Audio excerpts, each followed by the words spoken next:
Ladies and gentlemen of YouTube, welcome back. It is Friday, it is Xur Day, and I have space herpes.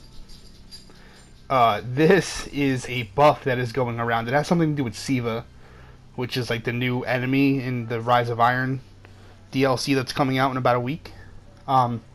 It acts like the Nightfall buff used to. Remember when you used to get the blue flame around your head? And, look here, I'll show you. Experience and rep boost, just like the Nightfall would. There's 5 different kinds of them, but I've only gotten the one. Apparently they don't do anything if they stack, it just looks prettier, I guess. But anyways, on to the reason you came here. I have a sneaking suspicion Xur is going to be in the same spot he's been for the past 2 weeks.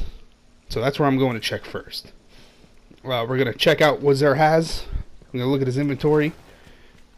And we're going to show you what he has. And here he is. Predicted it. Bam. Right in front of the big black doors. It could be coincidence that he's been here 3 weeks in a row. If you know anything about Bungie like I do, you would know that that's probably false. But we'll see. I mean, maybe they'll open up when Rise of Iron. I don't know. I think something's behind those doors, and we're going to find out what it is soon. That would be my prediction. But anyways, let's take a look at his inventory. See what he's got. First, we have no backup plan. Motherfucker. He's got the Tarantella. I was trying to get this chest piece for my hunter. I literally got it like a month ago. I've been trying to get this chest piece for my hunter for about since Taken King launched, or whenever Tarantella dropped. Tarantella might not have dropped until the April update. I'm not entirely sure. But, so what does it do? Reduced arc damage from minions in the darkness. I wouldn't really use it in PvE. But arc grenades and arc blade recharge faster. Those are 2 phenomenal perks. Really good in the Crucible. If you combine it with tier 5 discipline, you're gonna have almost instant grenade recharges, as well as really fast arc blade recharges.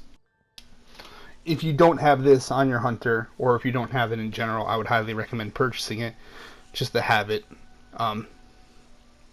It's really good. I waited a while to get it. I'm kind of upset that he's selling it now, but at least I have one. So, anyways, so for Titans, no backup plans, phenomenal gauntlets. These are also must-own gauntlets. Shotgun kills trigger force barrier's duration is increased. If you run this with tier 5 strength in the Crucible, your enemy's going to have a bad time. Use this in control is really good, because obviously you have to use a defender class for this to be effective. Pop bubbles on control points. You use it with the universal remote like a lot of people does. Even though the universal remote got the dick pretty hard, it's still really good. Shotgun, and last but not least, Heart of Practic Fire. This isn't as good as it used to be. I wouldn't recommend buying it if you don't need it. Radiance is active, increased agility, and decreased ability cooldowns. Radiance already has really reduced ability cooldowns because they buffed Radiance as a super to compensate for the lack of Viking's Funeral for Warlocks, which they nerfed. So it's really not that much faster. It's really not going to benefit you that much more. The increased agility, I guess, is nice. It helps you bounce around a little bit more. But outside of that, it's really not necessary. This chest piece used to be God tier. It used to be the best must-own Warlock chest piece in the game in year 1. It is not any longer, unfortunately, because of the nerfs to Viking Funeral and Radiance Warlocks as a whole. But if you don't own it, you should buy it. And then lastly, the weapon. Plan C. This is a phenomenal fusion rifle. This is probably the best fusion rifle in the game, especially in Crucible play. Fusion rifles are pretty low tier as far as balancing is concerned. Shotguns trump them almost all the time. But this is really good because it acts similarly to a shotgun because of its ability. Charge and equip times are very short immediately after weapon swaps. If you're running around with a primary lot, you swap to a Plan Z. This works like a longer range shotgun essentially, as long as you could hit all of the particles on the target. And then of course Legacy Engrams, which you should never buy. And the rest of this is, basically the same.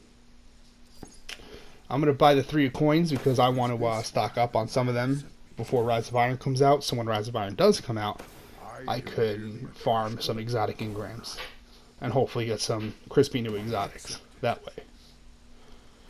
I'm also probably gonna buy some heavy ammo synth to stock up to trade in for rep when Rise of Iron comes out as well. If you have a bunch of strange coins, I would recommend doing this.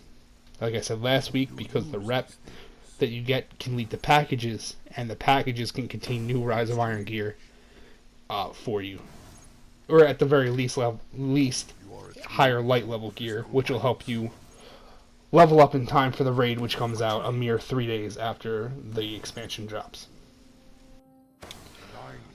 So, ladies and gentlemen of YouTube, that's going to do it for me and my space herpes.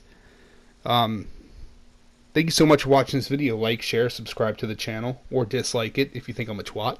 Comment down below and let me know if you got space herpes, and if you thought this video was helpful at all. Ladies and gentlemen of YouTube, thank you so much for watching this video. My name is Enzo. You are YouTube, and as always, stay classy, Internet.